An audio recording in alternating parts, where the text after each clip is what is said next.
regular Wednesday briefing.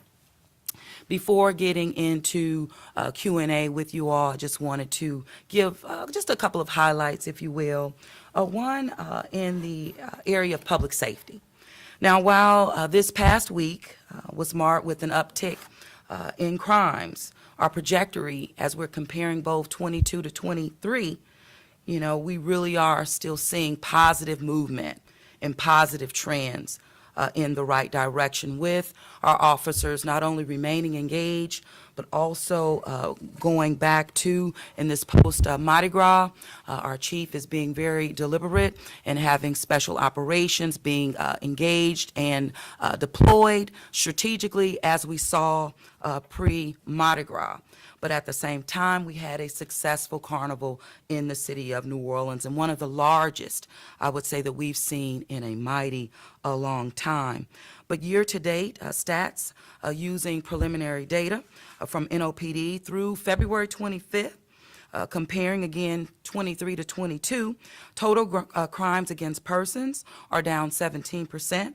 Non-fatal shootings and victims are down 18% and 10% respectively. Armed robberies coming down, seeing that at 24%. And more importantly, carjackings, we're seeing continuing to remain down, but that slight up still at 43%. Something to look towards as positive trend, but is staying focused as relates to our officers on the ground being engaged.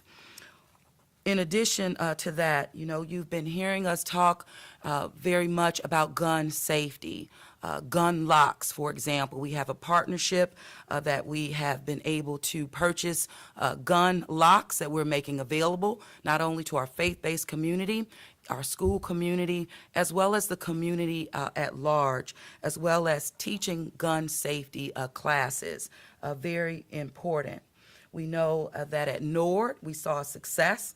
Over 60 participants from our community participated in these gun safety classes, and more are underway. And this is, again, a call to action to our community about how we can protect ourselves, how we can protect our children, considering we do have the highest rate of accidental shootings regarding our young people in our community. 18 last year, and just this year in 1 month alone, we saw 2. So just wanting again to educate and engage the community around gun safety.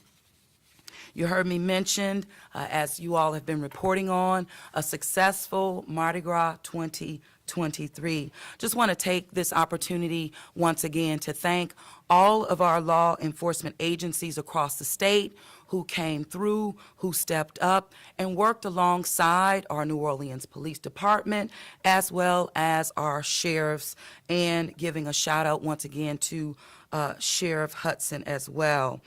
This unified approach, again, proved to be most effective because we were absolutely safe during Carnival, and that's something we are proud about.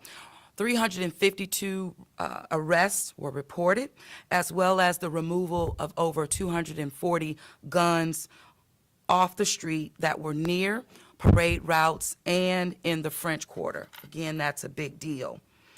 What we did see, the Orleans Parish Communications District reported receiving over 31,000 calls. That was 96.5% that were emergency calls, and answered less than 15 seconds. So with that amount of calls and still staying above that national average, that's a good job, well done. And again, just wanting to stay focused on how we're responding to the needs of our residents as well as our visitors in our community. Also, just wanted to mention that we know without a doubt, as it relates to EMS, they received over 2,230 calls for service. This was from February 10th through February 20. 466 of those were parade-related incidents. But once again, standing up those first aid stations along the parade route, we did go from 5 to 4, but proved to be effective. We were able to respond, quite frankly, to residents. Over 1,900 wanted assistance that were managed, and over 90 individuals received care. They were transported to our hospitals. Again, prove that those first aid stations were effective, and very excited that we were able to get our first responders, our vehicles, in time for Mardi Gras. That absolutely aided in our response. Another big applause, I would say, for Recycle Dat. You know, that was a pilot program. Volunteers distributed recycling bags for throws, cans, plastic bottles, and the like, and 4 recycling hubs throughout the area as well, both on Saturday and Sunday.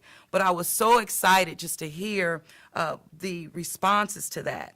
There was a total 1,475 pounds of aluminum, roughly 50,000 cans collected. That's huge. And let me tell you, when you're on the front lines of climate change and you're focusing on your climate reduction methods and measures, this is a big deal. And of course, your greenhouse gas emissions, and just trash and waste across the board.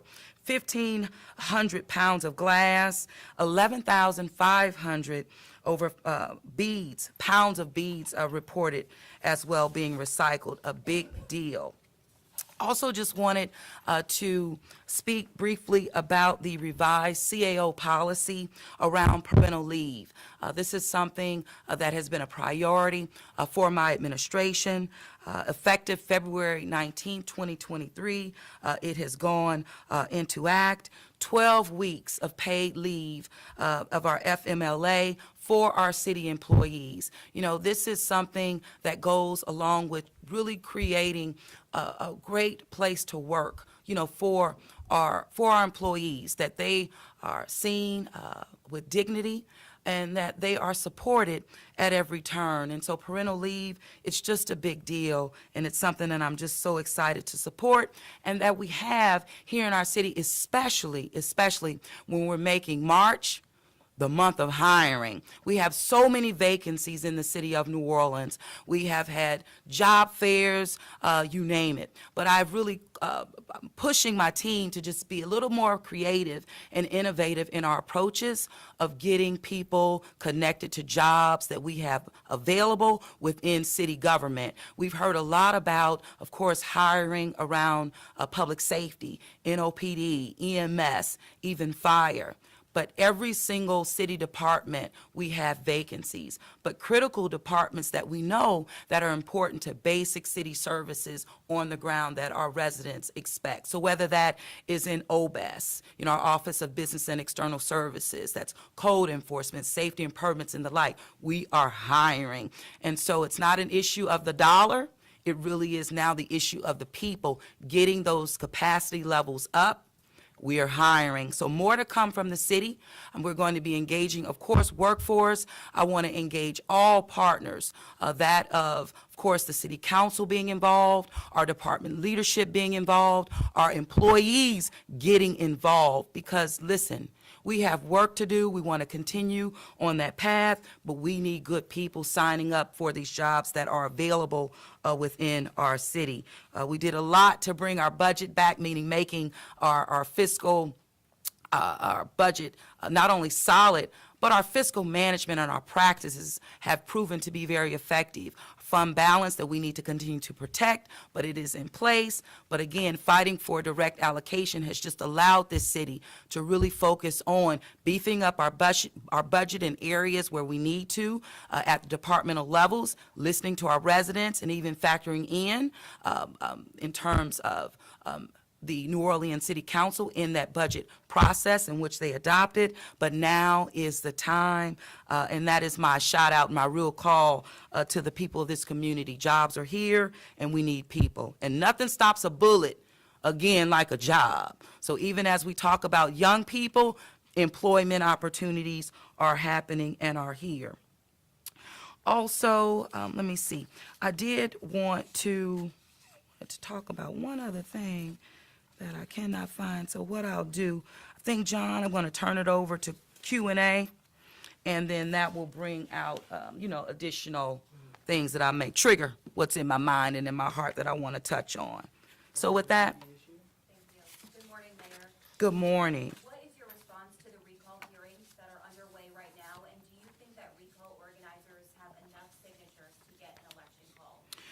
So first of all, it's become very clear, and evident in what we have seen over the past several months. Something that I figured in October, but became very clear come January and absolutely February in regards to this is really no longer, right, about recalling me as the mayor of the city from a lack of doing the job.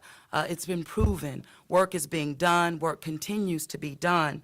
But it's evident that this recall is just not about me.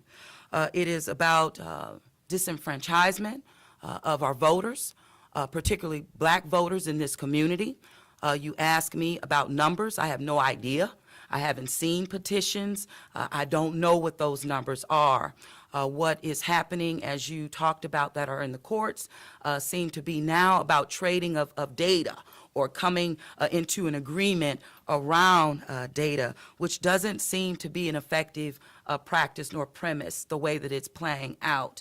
It's something that should alarm every voter in this community. It is a matter of civil rights, in my opinion.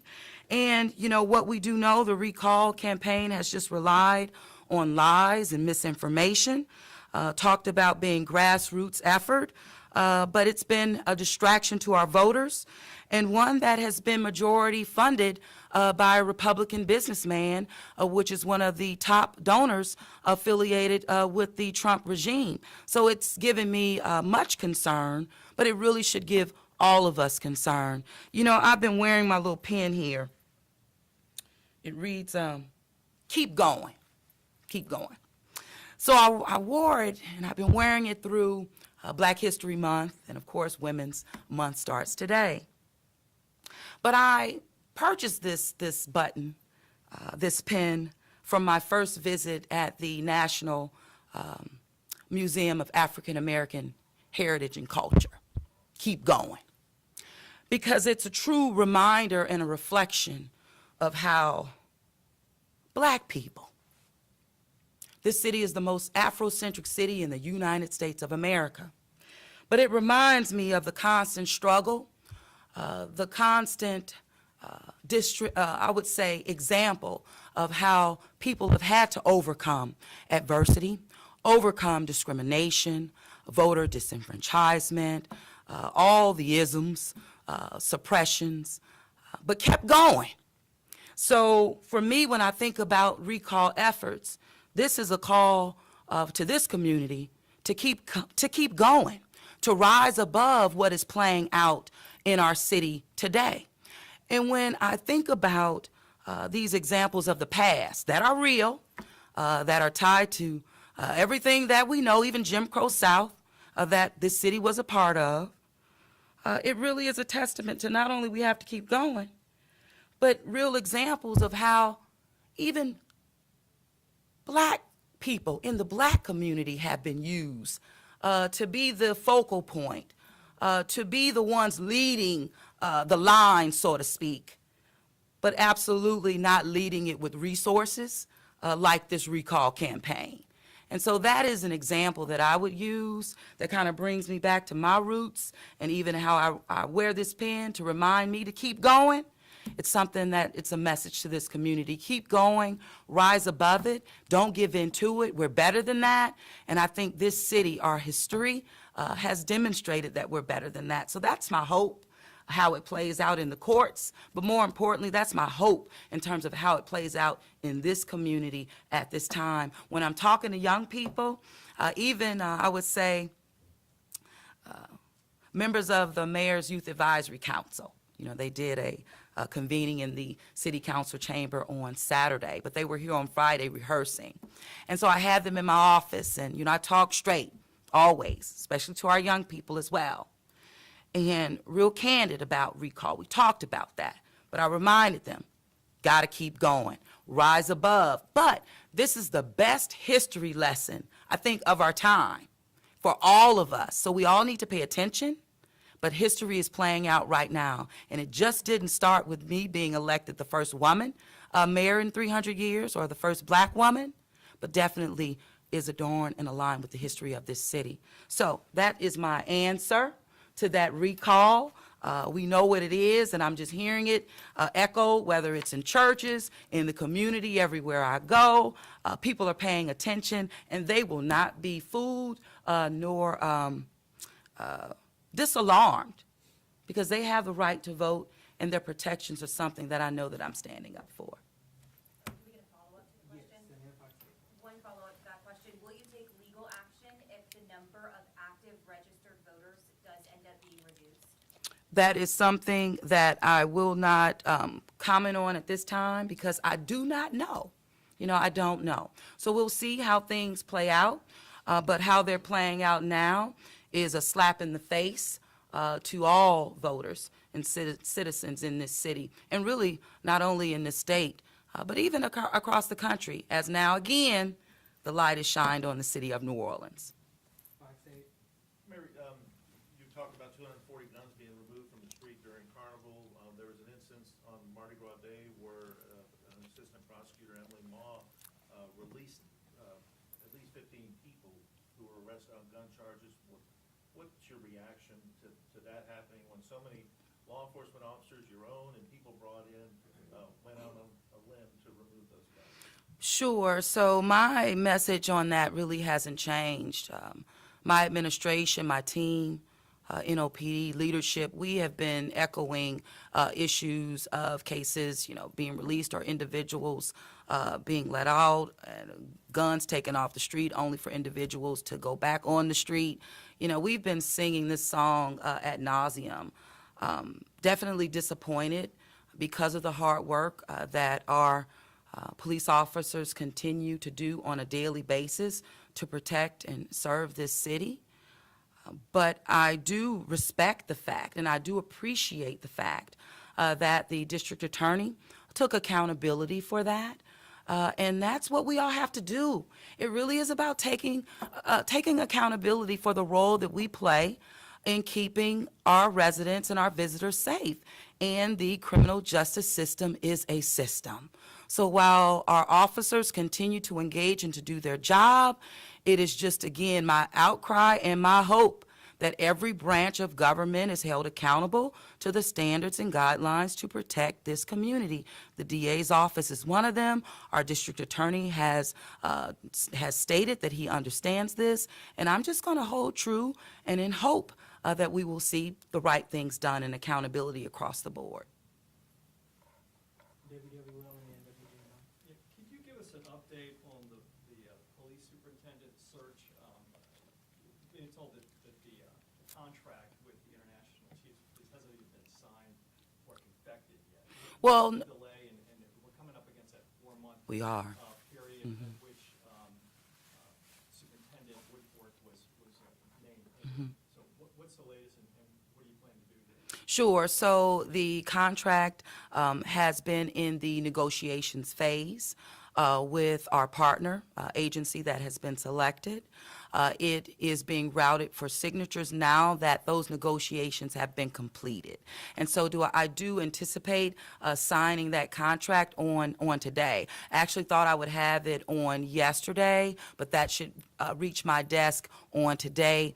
It will be signed and move forward, and more to come on that search will be forthcoming. But just excited to get through the legal process, if you will, one law department and another. So now we have a contract that has been fully negotiated, and that is now being prepared for my signature, and I'm hoping to execute that fully on today. One other question. There was video of you during the Tux Parade that appeared to be shooting the bird, if you will, at a float. What was going on there, and is that the proper representation of what you were doing there? Right. Did you see the video? Yes, ma'am. Okay. So I think if you saw the video, you saw an individual that was given the privilege to ride, not only in a parade, but participate in Carnival season, something that this city worked very hard to pull off for all of us to enjoy, And the people who we leaned on to pull it off, they did their job, including me as mayor. So when one of the floats passed by, I was flipped the bird, and I was struggling not to kind of have my my Madea movement and boo back and forth, trying to wait, you know? And I just had to go ahead and just do a little bird flip and say, I love you, you know, because it was a shot, in my opinion, not at me directly, but the city of New Orleans. And I'm the mayor of this city. I represent the city.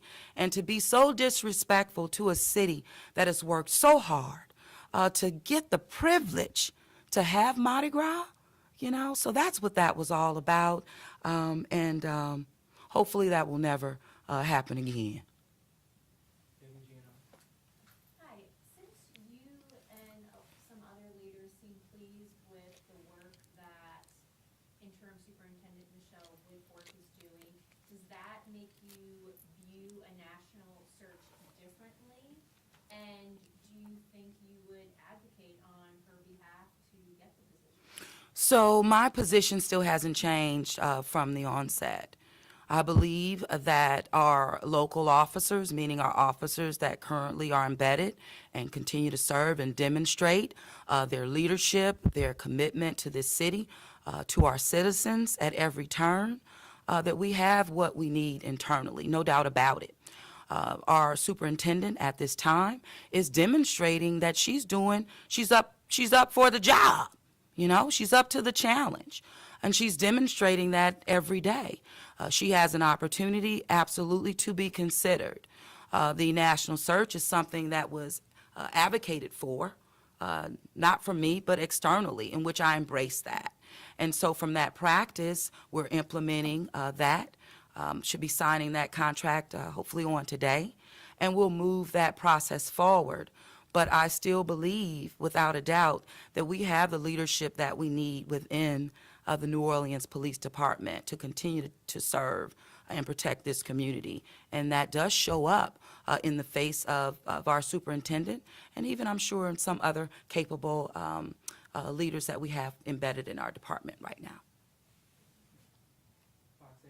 Mayor, what do you say, there's been a lot of discussion about the flyer that you put out last month, and whether or not it's more political than informational. A lot of people believe it's more political and thus illegal.